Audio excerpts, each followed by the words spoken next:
Okay, good afternoon, everyone. My name is Angela Kim, and today's session is on the Bridge 3D soil structure interaction methods comparison. For the soil structure interaction, we need two groups of engineers, structural engineers and geotech engineers.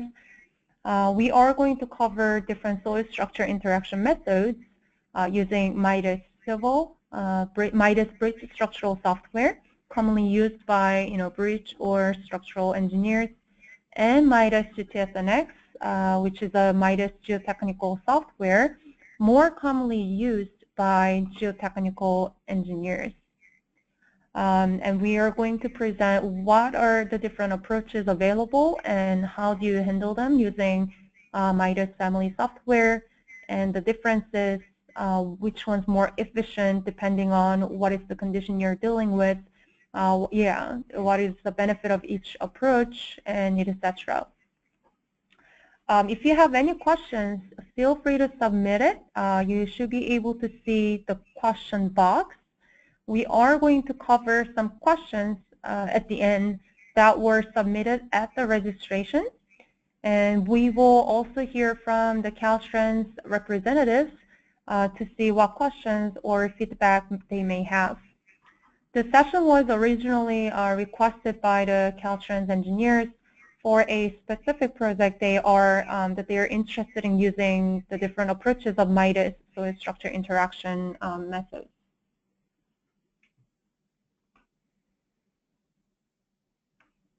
Okay, could you guys do me a favor and raise hand if you hear me? Okay.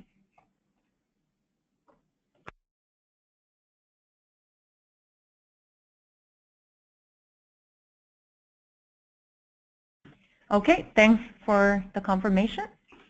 Moving on, let's see.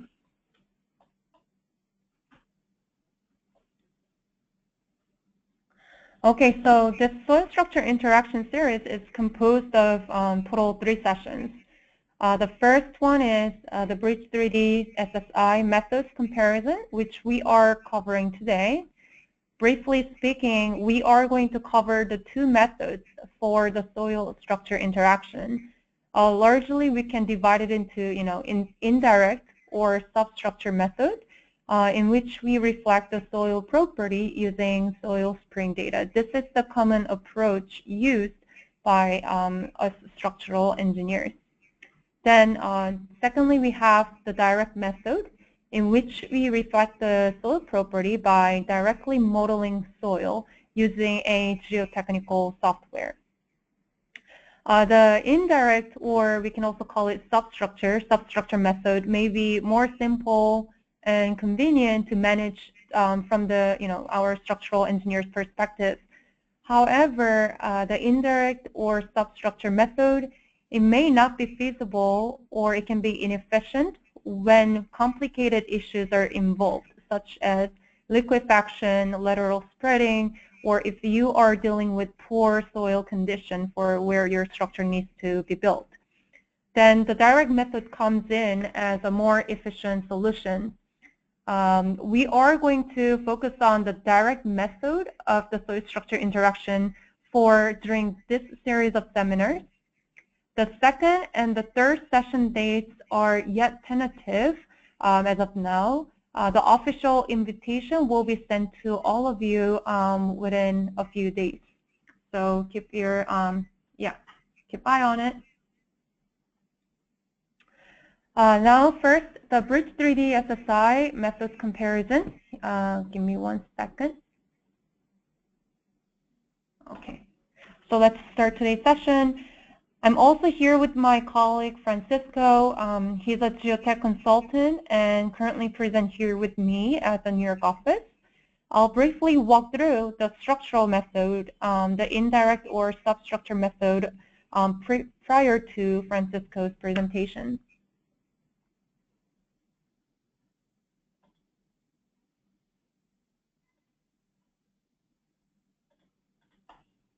That's an overview of today's session. First, Francisco will briefly walk you through the soil structure interaction concept, and then I'll briefly overview the structural indirect method. Then Francisco will come in again to present about the calibration and the direct interaction methods, and in the end, compare the results between the different SSI methods available.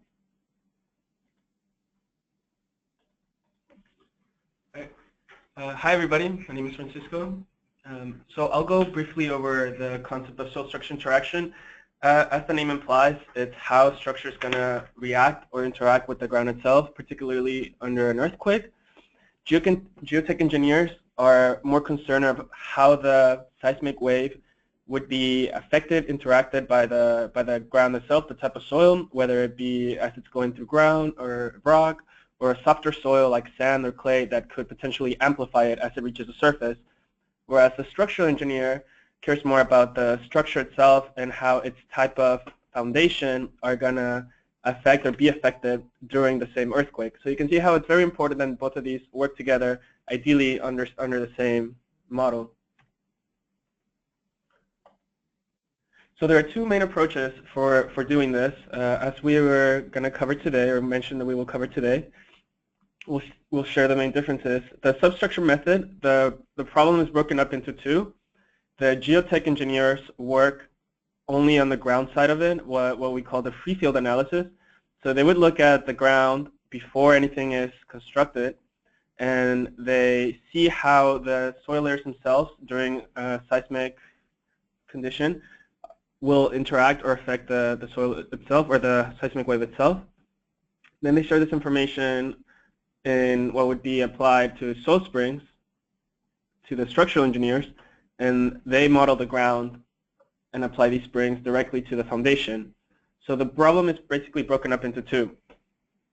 Whereas the direct method, we can model the structure and the ground all together in the same model and run it under run an earthquake or seismic condition all on the same model together. This is a little bit of a more complex approach. It requires a more advanced tool, but it has a more, I guess, realistic result since the ground itself is being modeled as 3D elements, not as soil springs. So for the soil structure interaction method, it's actually from the structure point of view done in Midas Civil. And Angela, she's actually the structural engineer. She can handle that explanation. Okay, so this is the method that most structural engineers are familiar with, either using an finite element analysis software or a simpler design software. For most cases, structural engineers reflect the soil and interaction using the soil spring data. There are largely two ways for the indirect methods too. Just handling the substructure apart from the superstructure, with the superstructure information reflected using the load or boundary conditions applied to the top of the substructure. Second, you can also handle the entire structure together, meaning the superstructure and substructure and the foundation all together. First, the substructure only approach it's actually a more common approach taken from a design software such as RCPeer, LPILE, or like SBPeer. But when we have to consider the soil structure interaction, it may affect the superstructure reversely as well. So we have to understand that with this substructure only approach, we are working with broken components for the whole system in reality, especially if we are dealing with seismic analysis. The second, the entire structure together approach is a more common and accurate approach taken and this is more commonly done if you are using an analysis tool such as Midas Civil or SAP or even like STED. The second model, the bridge with all of the superstructure and substructure together can be actually time-saving if you like to perform direct interaction check too, which Angel will introduce later on, because this whole bridge model and the data can be actually transferred to Midas's geotechnical software. We'll get to that in a little bit, but just know that for the entire structure approach, you can actually use the soil spring data, or you can later import it to a geotechnical software for directly modeling your soil conditions. This is an example bridge that Angel will use to compare and calibrate the results with different approaches of SSI. And before, I mentioned that this structural approach is something that's common if an engineer is using an analysis tool. And then I mentioned, besides MIDAS Civil, I also mentioned like SAB, CSI software, or SAD, like Bentley software. And one major difference between MIDAS and other analysis tool for the soil structure interaction actually comes from this feature, this automatic spring data generator feature. If you were to use other analysis tool, you will have to come up with the individual soil spring data manually for each node data location of the pile, abutment wall, footing, drill shaft, etc. In MIDAS, you can actually use these automatic data generation function.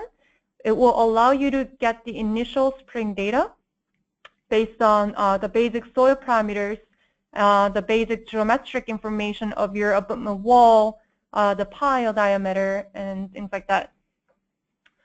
So after getting your initial spring data, it's now up to you. You're not actually stuck to it. It's up to you for you to flexibly calibrate it, manipulate it, adjust it, and so on. And then you can set up your time history analysis. And these are covered in more detail in MIDAS Civil training, so I'm not going to go too much in depth about it. And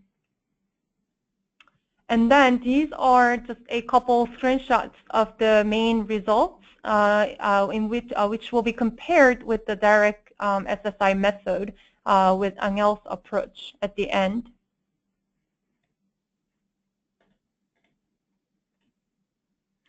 And if you are curious about, the substructure only method, or, because I'm only covering the structural method briefly today, if you are curious about it, we actually had 3 other training sessions since September this last month and this month.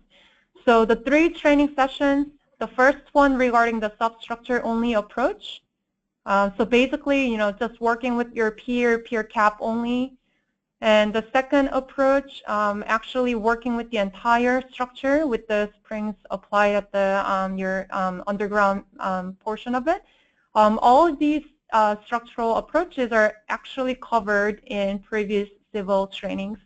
So if you want to see more about these 2, you can always find the recordings, PDFs at our webpage over here.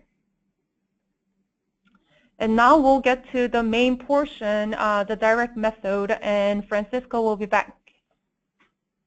Thanks, Angela. So from here on out, what we'll be working with will be our geotechnical software, MIDAS GTSNX, and as I mentioned, where we can model the ground as finite elements. In this case, we'll be working with the 3D finite elements, and then we can apply transmitting, or what we call free field boundary conditions, in order to prevent reflection of waves during an earthquake, and then be able to do the direct substructure interaction analysis. So the reason that we can do this in our software so easily is that our MIDAS GTSNX interacts with other softwares. We'll see briefly, it's very easy to bring in 3D CAD geometries, but more importantly, it's also communicating with our structural software, MIDAS Gen for buildings, and our MIDAS Civil for bridges. And so with this kind of interaction, these kind of benefits, then we can really see what it looks like and what the steps are to do a 3D substructure interaction analysis. Briefly, in GTSNX, there are a few tools that allow us to easily bring in geometries, verify their contact at the geometry level. After we mesh, then verify the mesh connection. We have different kinds of shapes for our 3D elements that we can choose from within the program to allow for optimal mesh connection. And we have a great base of constitutive models that allow us to simulate all kinds of geotechnical analyses. I'll open the program itself at this point and just show you these last concepts briefly on what would be the base of a bridge. So this is our interface for the geotech software. We have all the commands similar to AutoCAD in a sequence that's easy to follow, starting from geometry all the way to special boundary conditions, like for the seismic, dynamic loads, finally to where you can see your results. I will import a simple CAD file. So from this point, briefly imagine that we were looking only what a geotech engineer would be looking at or working with. He would be working strictly on the foundation in the soil layers. He would then have to define his material properties. In this case, I have already defined them for the simple reason to save time, but I'll open the options just so you can see all the lists that the program has or allows to choose from. So this is our current list of constitutive models that we can work with. Later on in the future sessions, we'll be doing a closer look at the modified UBC sand that's used for, in our case, liquefaction. However, the program also allows users to define or import their own constitutive supplied materials. So they can define their own routines and import them directly in DLL format. So once you've defined your materials, you could then proceed on to mesh. As I mentioned, we have tools that allow us to verify the connection. In this case, we can see in bright orange that all the contacts between layers are lighting up, allowing us to see that there is a connection. And then we would proceed on to mesh, what would be, as I mentioned, we can choose from different types of elements. We would assign our materials. So our base would have one material. We can mesh in parallel in GTSNX, and then we would then mesh the rest of the layers accordingly with the right material.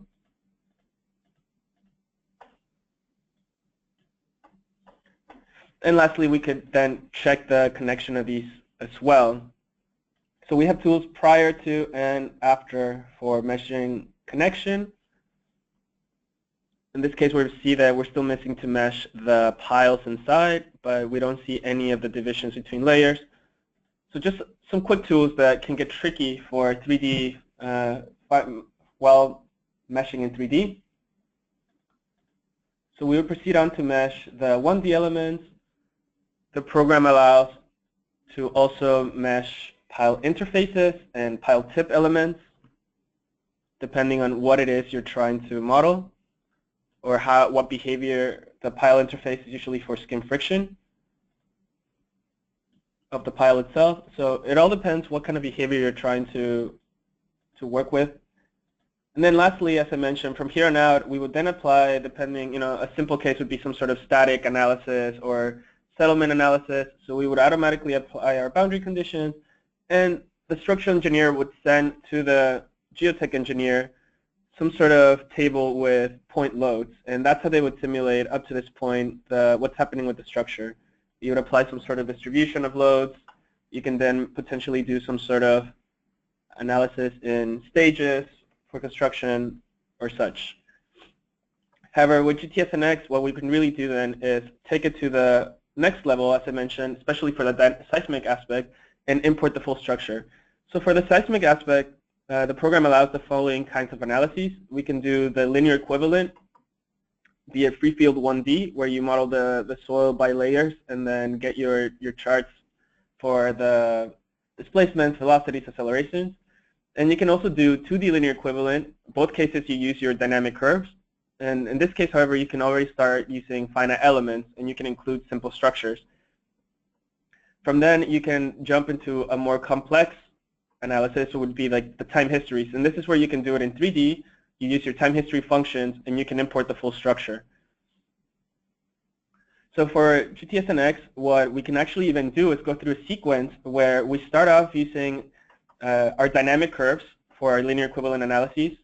And we can calibrate our 2D linear, our finite element 2D linear equivalent model based on results from our free field 1D, and then use these to get equivalent values of shear modulus to be used for our 3D time history analyses.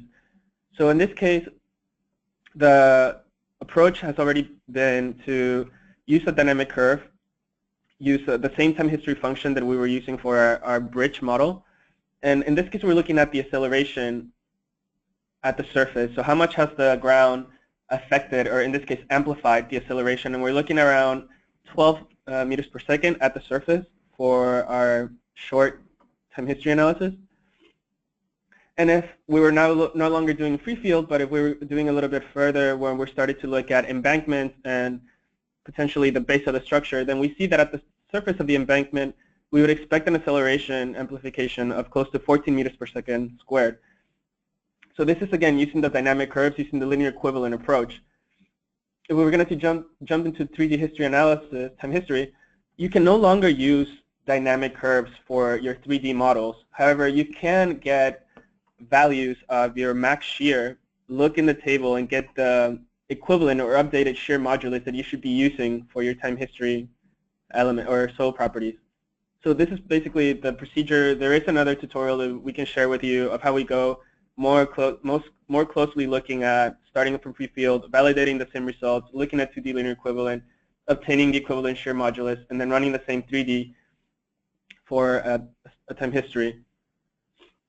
As I mentioned, you would get your max shear. You would look at the table of your dynamic curve, and you can get then the ratio value based on the shear strain, the max shear strain you've seen in the linear equivalent, to get a new shear modulus that you can then type in directly into your values for your soil in 3D, as well as your new damping. So this is what we end up doing for a 3D time history. Again, now we're going to do the free field, just to validate the results of only the soil. In this case, we're also applying a free field boundary condition, and we're going to keep using the same time history function. And so when we look at only free field, now in 3D time history, we see that close to the surface, again, the acceleration is close to 12 meters per second squared. It's exactly the same, or very close to the range that we saw when we were using the 2D linear equivalent. So we see that as far as the ground seismic aspect, we've essentially found the equivalent shear modulus that's most appropriate, and we can proceed on to see the structure aspect of it. So we were then on to build the embankment, and as we had mentioned, the same foundation that we previously saw meshed. Then we see, again, in the surface, acceleration-wise, we're seeing close to the 15, 14 that we were looking at when we did the 2D linear equivalent. So again, our approach allows us to verify how the soil is affecting the seismic wave, and then we can be more sure of our structural results.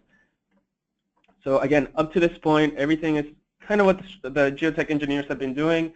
They get point loads from the structural engineers, and they send back information about the springs for their piles, and they go back and forth in iterations. However, as I mentioned, with our approach, you can actually bring in the full structure and model everything in one single model. So again, I'll open the geotech software, and this time import the bridge.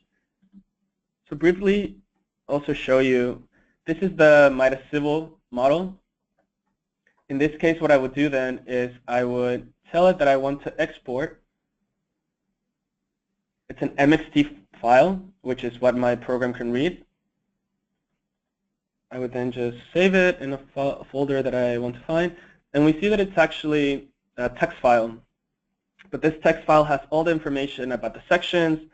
It has all the information about the node numbers, the loads, everything that would match, all the nodes would match, and hence when I send information in a table format back, my team has the same nodes. They can actually even apply in table format. So this is the text file that is created that I will then open in GTSNX. So I'm just going to open a new file here. So I then just go to import MXT, and I would select the same file. It'll take a second, but the program will then import as we see all the information. This is the bridge fully imported. We can see the loads. We can even see that the soil springs have been imported. So now in my work tree, I can actually go through and deactivate or delete these springs, since we're going to model the ground in 3D. But we'll see that all the sections were also imported directly. The piles, so the full bridge has been imported with the properties. And I would then be able to proceed to import or create my geometries. We already saw how easy it is. You can actually directly draw it from scratch in the program, but in this case, we would then import the geometry, of course. In this case, it's been set up so that it lines up, and then I would then be able to proceed on to mesh, apply my seismic boundary conditions, my dynamic loads, and run the analysis. So in this case, similar to what we showed in the simplified version, you would mesh accordingly by sections. And then when you run the seismic analysis, briefly looking again at what we're looking at, the acceleration at the surface, or in the range of the 14 meters per second squared under the same seismic function using the shear modulus that we obtained from our linear equivalent analysis. So again, we have verified that the ground is affecting the seismic wave in the same manner. So then when we proceed on to look at the structural results, which is what we can get from our geotech software, this is how the results are given. So in the geotech software, you can see both structural and ground results in the same model. So here we're looking at axial forces, at the moments, at the shear forces, and at the displacements. At the end, I'll have a table to compare both cases. And then ideally, what you would want to be able to do then is the structural or the geotech engineers would then come in and have some sort of say on what the foundation will ideally look like once they have more information. So it's much easier to model the 3D foundation in our geotech software. You can model it now as solid elements. You can assign concrete properties, and then proceed on to rerun the analysis or whatever, do the final design that you need for this kind of model. So this is what a potentially final model could look like. This is what our work tree looks like when it groups the results. And so here we can see we can have our displacements for total structures, or we can deactivate elements for a particular segment. We can do all kinds of animations, or we have the full ground and structure being compared. But then, as I mentioned, you can then isolate results and do something like, I only want to look at the actual forces on my structure, or deactivate and only look at the beams, at the piles. The program becomes very easy to manage. We can see clearly there's one side, at least in the max aspect, one side of the bridge is being affected more than the other, so that you could redesign your pile foundation and such. So in this case, considering the same structure but a different substructure under the same seismic conditions, we look at the new set of results. And we will notice in the table at the end that they've actually gone down. So here's a summary of some of the key results that we were looking at under these three models. This is the substructure method using soil springs.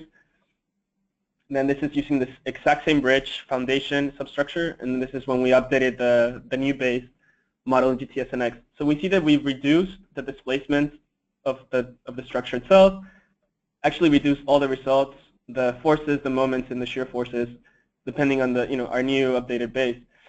We also noticed that in between both methods, everything given one-to-one, the substructure method overestimates in some respects and underestimates in others. We see that they're close, and yet for the shear forces in particular, it's being close to less than half. And so we start to really see that some things really matter, particularly the distribution of these might also be very different within the structure itself. And so once you consider the ground, then you really need to be able to have the same ideal model within the ground and the bridge together. This iteration process is, I think, very time-consuming, and we see that we can actually just bring in the structure fully into the program. So while the program Civil does have its own PY curves, you can actually model the springs easily within the program. There is some sort of limitations, particularly for certain kinds of soils. And as we'll see after this session, or after this slide, there are other things that it simply cannot consider. And so there are some other limitations. Some soil springs cannot model nonlinear behavior, depending on which program you're using. And so if you can fully import the structure and run it through the direct method, you can have more accurate results. But as we've seen, this is more tedious. It's going to take a more knowledgeable engineer to be working directly with the team. And so that's the main drawback. It can be a little more time consuming, but you can have more accurate results. And so one last example of what would be something that could simply not be done by the substructure method is, what if you have some sort of structure and there's a new project that is going to be affected nearby. So as of now, most geotech engineers will, again, use some sort of point load to model the bridge and then proceed on to model their excavation. But that's not necessarily ideal. You might get accurate results for the tunnel, but you might not see directly what's happening to the structure. So in this case, the program would allow you to do whatever it is you wanted to do once the bridge is imported. So in this case, we're doing a tunnel excavation beneath the tunnel in stages. And we can see a new settlement, this being in centimeters, settlement of the tunnel of the new bridge itself. One of the foundations is being more affected than the other. And we would actually see a new distribution of what would be the results. So I know there's a famous case right now in San Francisco of a building that's sinking, and they're not quite sure if the excavation next to it is to blame. So these are the kind of analyses that would really need to be modeled in 3D finite element. And if you can have the structure in place, then you can have a much better idea of what it is that's causing what, at what stage, how to remedy this problem. So you see here we can do cuts, plane cuts of our model directly into where the excavation is taking place.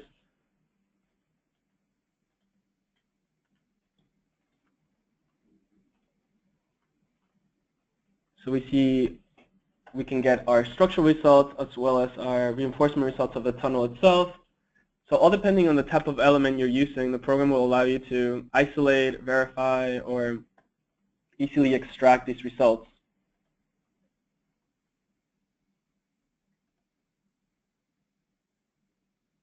So we see here we can also get consolidation analysis, seepage results. Basically, I'll show you the list of types of analyses that can be done in the program. So once you have the structure in place, you can run all these kinds of analyses. We've been running up to this point the nonlinear time histories. But you can also do coupled and nonlinear time history. So your seismic analysis with a slope stability, which would allow you to see the lateral spreading, but with the structure in place. So that would be the end of the main presentation. There were some questions that were sent ahead of time that I'll briefly look over, but we can also bring in, or after this, we'll bring in some of our participants and they can ask their questions via audio. So one of the questions that was sent was, what are the recommended methods for determining the soil input parameters for calibrating your model? So for the most part, it really depends which constitutive model, which numerical theory you're going to be working with. Some require more advanced tests than others. A very common constitutive model is Moore column, and that only requires your triaxial soil lab test. But if you're doing something more advanced, then there are going to be requirements that you need to get from your lab or from your field that will be able to allow you to fill in the table for your material property, particularly the nonlinear behavior. There's another question of which constitutive model does Midas have for liquefaction. So as I mentioned, we have the modified UBC sand. This is a screenshot of what material requirements are necessary to define for this particular constitutive model. It's also asking how does Midas handle the large strain, large deformation? So it also depends, again, on which constitutive model you're using to capture this behavior, but keep in mind that we are a finite element software and it's a continuous numerical model. There's a difference, there's other programs out there that are discontinuous that allow for a much larger strain, much larger deformation. There is a limit within the program. You can modify that a bit in the convergence parameters of the program, and also, as I mentioned, depending on which constitutive model you choose. But there's up to a limit in that respect. There's another question if there's a remeshing subroutine. There is no input of subroutines in the program other than the user-supplied material model or constitutive model, as I had mentioned previously. So you would basically just have to use the commands within the program to remesh if that's what you wanted to do. Another of the questions was that if we can model faults. If there's a fault very close to our structure, if it can be modeled. And so yes, in the program you can use interface elements between the layers to to be used as the fault, where you can define the basically rigidity or the stiffness in between the layers in the normal and tangent direction. And so we would see the equivalent of that here if we're excavating this tunnel right through a fault, and we can then isolate and get results strictly from what are the displacements on the structure, what are the displacements on the fault itself. And there's a question if, I think this is actually for Caltrans itself, so we can ask them afterwards. But that would be the basically written questions. We'll now open the session for people can type in.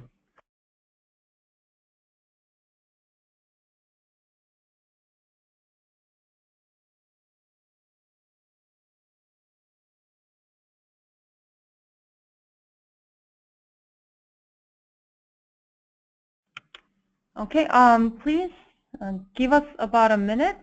We are just submitting the questions.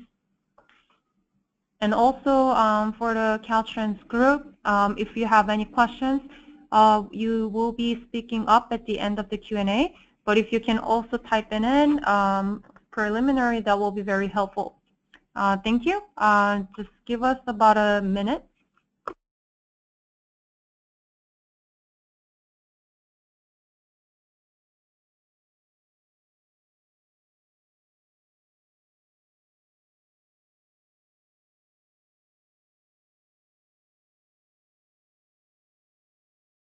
One question I can quickly answer amongst the questions that are coming in real time. So who exactly is using MIDAS? MIDAS Civil and MIDAS GTS-NX. As I mentioned at the beginning of the presentation, MIDAS Civil is more commonly used by bridge structural engineers. And MIDAS GTS-NX is more commonly used by geotechnical engineers.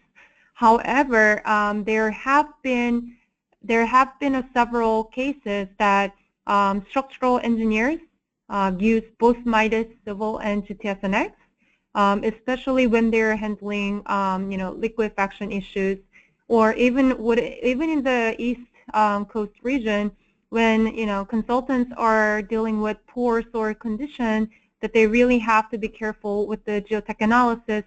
I've actually worked with some structural group that needed to utilize both the structural tool and also import their bridge into MIDAS GTS-NX, which will help them to do more advanced geotech analysis. So mainly civil for bridge structural and geotech, GTS-NX for the geotech people. But for the further cases, I've seen that engineers are using both programs together because they have good interaction, and that's what our Caltrans group plans to do so as well.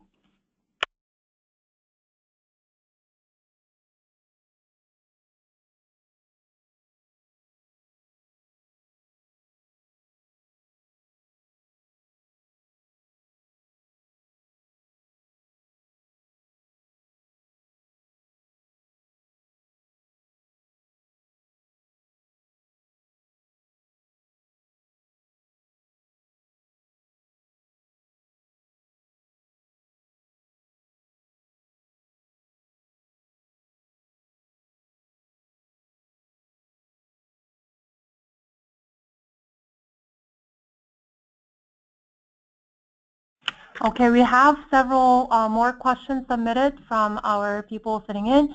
Let's cover these at first, and we'll also hear from the Caltrans group. So there's a question asking to describe the boundaries and geometric dimensions to define the free field model in your substructure analysis. So I'm presuming they mean in the MIDAS Civil, since that's where we do the substructure approach. In the program itself, when you're defining your boundary conditions, I'll show you here, you can actually do a different methods. You can directly define what would be a spring with its stiffness and apply it to a foundation. Or you can do similarly your surface strength and directly apply or input what would be like your subgrid reaction modulus. However, you can do one more approach, which is to use the internal PY curves of the program. And this is where you would give it dimensions of the pile, give it other information, like selecting what kind of soil it has. And depending on which one you select, you would give it a few more information, also the model of subgroup reaction, as well as an internal friction angle.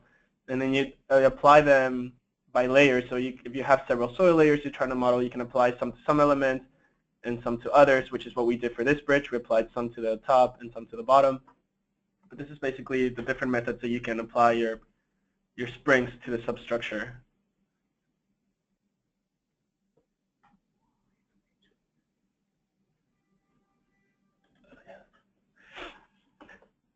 Another question is, what are your recommendations for selecting the damping for the soil? Are you using viscous or historic damping for the soil? So we can actually do both methods within the GTS and X. It would depend, again, which approach you're using, which constitutive model you're using. So you can apply viscous boundary conditions. You can apply other free field boundary conditions. However, if you're using the linear equivalent analysis, then you can select your historic damping for the soil. So depending on which approach you use, but if you're doing 3D soil, 3D time history analysis, then you would have to apply your viscous boundary conditions. Another question is, how do you handle the contact between the structure and the soil? So there are different methods that you can model basically the piles or the structure in itself. So you can model the piles and the raft as solid elements and connect the nodes directly to the soil element, or you can model the piles as 1D beam elements, again directly connected to the soil. You would have to get the nodes to match up. Or lastly, as I had mentioned, you can do the interface element to the pile and also interface element to the solid. And that would allow you to, they don't have to be connected directly. It's almost having like a surface in between. And so that, in some respects, really simplifies the meshing, the connection between some of these complex layers in the piles. Another question, does the soil profiling element handle nonlinear properties? Yes. If you're running a nonlinear analysis, be it static or time history or consolidation, and you select a constitutive model that has the nonlinear capabilities in place, then yes, you can model that nonlinear behavior. Another question is, how long does it take to run the model? The model seems to involve many final elements. And did you verify this model against experimental results? So this is a very tricky question in the sense that really there's a lot of variations that can go into running or into these kind of analyses. Of course, relative to a structural software, when you're modeling the ground, you're going to have thousands, if not hundreds of thousands of elements that you have to consider. And depending on how long your time history function is, that's also going to take a lot of time into it. This particular model, it's a 2-second run of the time history, so it only took a couple hours to run. And so I think it's relatively reasonable, but there are cases where you can have a much longer time history function, and it can take up to 20 hours. It really depends. And so it's really hard to quantify a value. But for the bridge model that I imported for a 2-second time history function, I would say around 2 hours, 2.5 hours. And did you verify your model against experimental results? So this is a session that we're doing to show the functions of our program. The bridge is not real, and so this particular model has not been verified against real results. However, we have many clients, we have many users that have been applying their problems, their models in real projects, and they've all validated the results or have given us feedback. The results are very close numerically to what they're seeing in the field.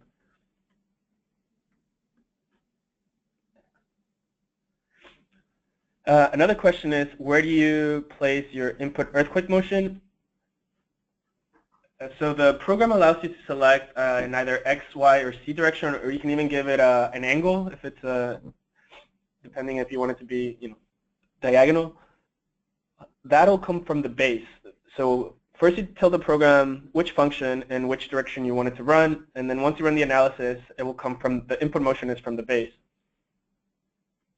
And another question is, can you specify different layers? Yes, you can define different materials for different layers. You can use multiple constitutive models within the same program, the same model. So you can have some layers that are clay, that you're using something like a camp clay or soft soil creep, and you can have other layers that are rock if you want to use like a modified Hoke Brown, or I'm just naming numerical constitutive models for different kinds of numerical behavior, nonlinear behavior, and so you can mix them up and have them for different layers. Okay, thank you, Francisco. We have more questions coming in, but it's a little difficult to organize all of them at this very moment right now. But the questions are very interesting and something that will help everyone to enhance the discussion. So if we cannot cover them within this given time, we will, in the follow-up email, you will be receiving the link where you can watch the recording and also review the presentation PDF. And also, there will be all the questions and answered covered, even the questions that are not answered right now. And now let me see if we can hear from the Caltrans group here. Hi, Tony. Can you hear me? Yes, I can hear you. Okay. Yeah, do you guys have any questions? I've got one question. This is Steve Mitchell. You had mentioned it was a couple seconds to run a couple hours for the 2 seconds of time history. What would it take to run a 40-second time history on that? You were probably just looking at the lower motions for that. So we have a similar look at 40-second function, and I think they mentioned something of a running time of 20 hours. Okay, so it was a little less. Okay, I was thinking it was going to go up from 1 to 1 per second per hour. So time. The first 2 seconds are just noise, basically. So 40-second earthquake. So what was the time step? Like a 0.01 second or 0.005 second? Or, do you remember? They did 0.005 seconds. So they had many steps. So I'll show you what we're doing in this model in particular. I had briefly mentioned when you're defining your acceleration function, you choose which direction, and you can actually do like 2 at a time and change the scale factor if you want it to be diagonal, just to throw that comment in there. So I used this function, and what I ended up doing is that I cut the initial part so that it goes right into like a motion aspect of it. And so I only ran the analysis for 2 seconds, just to kind of show, some results without taking too long to set up my models for this presentation. And then, depending on the time steps of the function you're using, are the time steps that you're going to want to define here in the analysis case. So in this case, I did it for 2 seconds, and the time step was 0.01.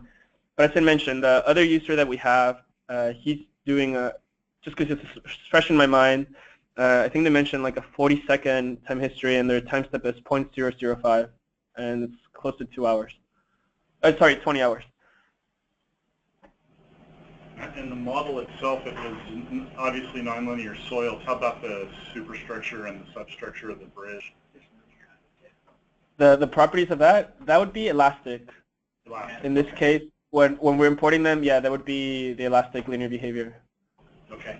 How about can you import the plastic hinge on the column? Yes, the program, our geotech program does have capabilities to do hinges as well, and so you can directly import them, or if you wanted to reapply them afterwards, you could directly use the hinge element that we have. Question. This Turax Okai, I was wondering, after you had the Mido civil model, how many hours of effort to put together the geotechnical model and bring in the civil model and tie it all in and verify it? Right.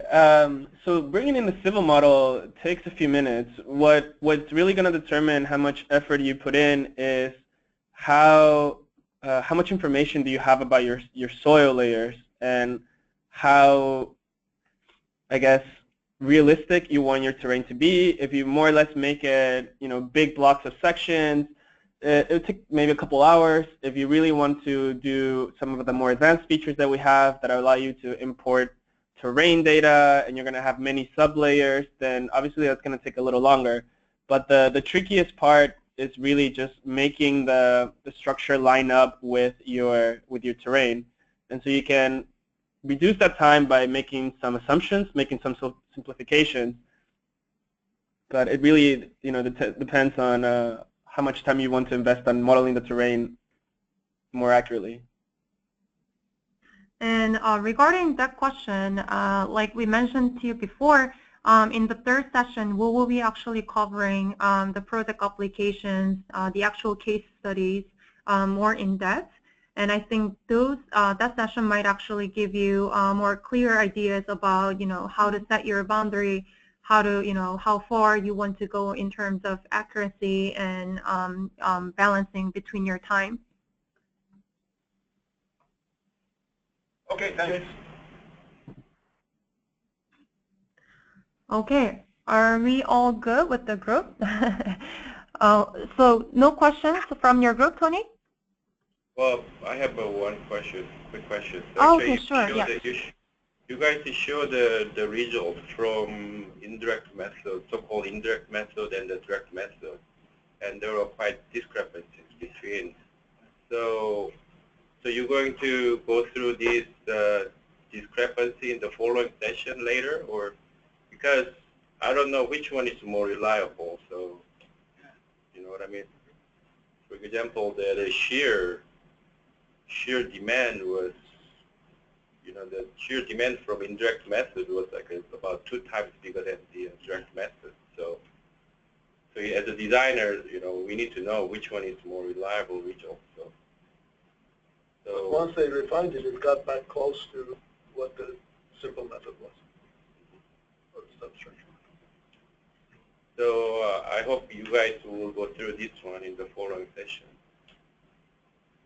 Or you can answer this question right now, that would be great too. Right, so we can go into more detail in the following session when we have more time. In the short term, I mean, the results are gonna vary. I mean, we're looking at, I would think, more of a realistic approach considering the soil in 3D. But again, there would have to be some sort of other program to compare it to. We would also go through a different process of verifications, not just look at one single case, maybe other time history functions, several processes. But on this very spot, I wouldn't be able to tell you why this is giving higher shear than just using the substructure approach, only the springs.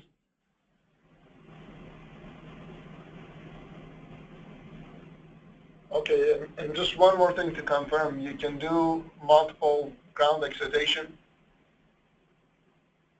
Yes, you can input or define as many functions as you want, and then you could just create multiple cases. You just give it a new set and then create a new analysis case for each, and you can just leave it running if you want it. No, I meant having a different ground motion at one end and the other end, and then varying along the base. When we do it on the structure only, then we have discrete ground motions to apply at the bases. But this way, it has to be more of a continual variation. In other words, when you run it, you can see the wave. That's right. Something like that, or if it's displacement input rather than acceleration input. Right. So no, you'd be reactivating the whole base based on the function you give it. You could also do a surface, I guess, artificial earthquake if you wanted to apply that as well. But the main approach to the time history analysis is you have the whole base with one. I mean, unless you activate in a different direction, but you can only do one per direction. Okay, thank you. Okay, that I think sums up our session today. I feel sorry that we have so many other questions that we were not able to cover right now, but I'm more excited that I can provide a quality Q&A session in the follow-up page. Let's look forward to the second session. We will be covering the introduction to the liquefaction. It's actually going to give you an idea about how to set up your model, and also the internal verifications, and followed by the third session, which will more in-depth present about the actual project cases. Yeah, if you have any other questions, feel free to let me know or let Francisco know. And yeah, I'll look forward to meet you all in the second session. Have a nice day. Have a good one, everyone. Thank you. Thank you. Thank you, Angela. Take care.